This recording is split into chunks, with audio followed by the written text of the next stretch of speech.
whilst it's been 15 years on, it's still very difficult. It's something I will never, ever forget. And oddly enough, we're in our 15th year, but I remember it as if it was yesterday. I was 22 at the time, running late for work. And what happened that morning will never, ever leave me. It will be forever etched in my heart. And my thoughts today go out to all the survivors, go out to all the victims, and also go out to all the survivors and victims and their families of all the consecutive terrorist attacks we've had thereafter. Do you mind, if it distresses you, please don't, but can you talk us through that day and where you were and what happened, but not if you find it upsetting, of course? I will do, because I have spoken about it publicly a lot of times, so I don't mind speaking about it. But yes, as I said, I was 22 at the time. I'd started out in my career in the city, so your average 22-year-old city girl.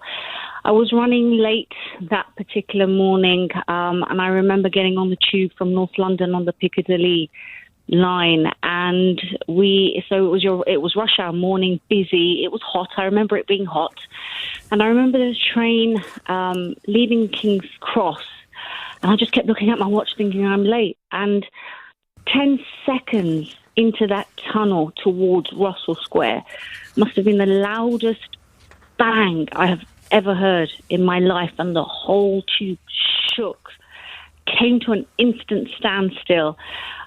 People standing up fell down, sitting down fell forward, and off their chairs like myself. And I remember the lights went out, and the very dim emergency lights came on. I started to hear screams and slowly started to process that something's happened. Looking around me, people were injured. Time went on. I mean, it was about 45 to 50 minutes, but that phrase, it felt like a lifetime. I will know what that actually means. Yeah. And I actually genuinely, I didn't know it had been a bomb. Never in a million years, Nick. Never would I thought it would have been a bomb. So I thought we had derailed, and we'd come, and something had happened. We'd come off the track. The next tube's leaving King's Cross, doesn't know what's happened to us, and there'll be a massive fireball, and we're all going to die. So I genuinely thought July the 7th, 2005 is the day that I'll be dying. And that's when I froze. Now, when I look back 15 years later, I realize I went into a state of anxiety and panic, and I froze. And I started to think of my mom. I started to think of my boyfriend at the time, my loved ones, and that I hadn't said bye to them.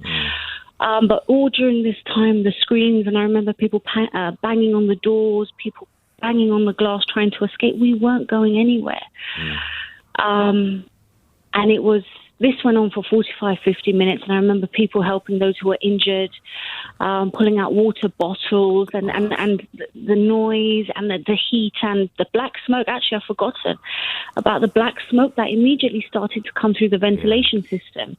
So bad that I remember I was wearing a suit that morning, taking off my blazer, covering my face, because you started to choke on the black smoke. And that's what was happening to people, coughing, choking.